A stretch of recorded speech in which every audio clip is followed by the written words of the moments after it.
Periods നീട്ടി വെക്കാനുള്ള ഒരു ടാബ്ലറ്റിനായിട്ട് കഴിഞ്ഞ ആഴ്ച ഒരു പേഷ്യൻ്റ് എൻ്റെ OPDയിൽ വന്നിരുന്നു. അപ്പോൾ ഞാൻ പേഷ്യൻറ്റിന് ഒരാഴ്ചത്തേക്കുള്ള പ്രൊജസ്ട്രോൺ ടാബ്ലറ്റ്സ് ഒക്കെ കൊടുത്തു. ഇന്ന് ആ പേഷ്യൻ്റ് വിളിച്ചിട്ട് പറഞ്ഞു, ഡോക്ടർ മെഡിസിൻ സ്റ്റോപ്പ് ചെയ്തിട്ട് 2 days ആയി, എന്തുകൊണ്ട് ഇതുവരെ പീരീഡ്സ് വന്നില്ല, പീരീഡ്സ് ആവാനുള്ള മെഡിസിൻ അല്ലേ ഡോക്ടർ തന്നത് എന്നൊക്കെ സംശയം പറഞ്ഞു.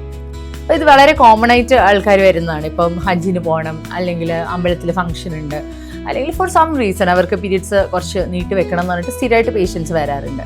ഇതിൻ്റെ ഫിസിയോളജി എന്ന് പറഞ്ഞാൽ നോർമലി എങ്ങനെയാണ് ഒരാൾക്ക് പീരീഡ്സ് ആവുന്നത്? നമ്മുടെ ബോഡിയിലുള്ള പ്രൊജസ്ട്രോൺ ഹോർമോൺ അത് കുറഞ്ഞു വരുമ്പോഴാണ് നമുക്ക് പീരീഡ്സ് ആവുന്നത്. നമ്മൾ പീരീഡ്സ് നീട്ടി വെക്കാൻ വേണ്ടിയിട്ട് പ്രൊജസ്ട്രോൺ കൊടുക്കുമ്പോൾ, ഇപ്പോൾ ഒരാഴ്ചത്തേക്ക് പ്രൊജസ്ട്രോൺ കൊടുത്താൽ ആ ബോഡിയിൽ ആ ഹോർമോണിൻ്റെ ലെവൽ കുറഞ്ഞു വരുന്നതനുസരിച്ചിട്ട് മാത്രമേ നിങ്ങൾക്ക് പീരീഡ്സ് ആവുള്ളൂ.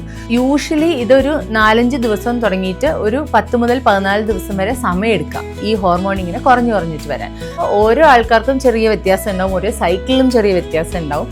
അപ്പോൾ നമ്മൾ വിചാരിക്കുന്ന മാതിരി ഈ ഗുളിക നിർത്തിയ പാടെ നമുക്ക് പീരീഡ്സ് ആവില്ല. ഹോർമോൺ കുറഞ്ഞിട്ട് ആ ബേസ് ലെവൽ ആയാൽ മാത്രമാണ് പീരീഡ്സ് ആവുള്ളൂ.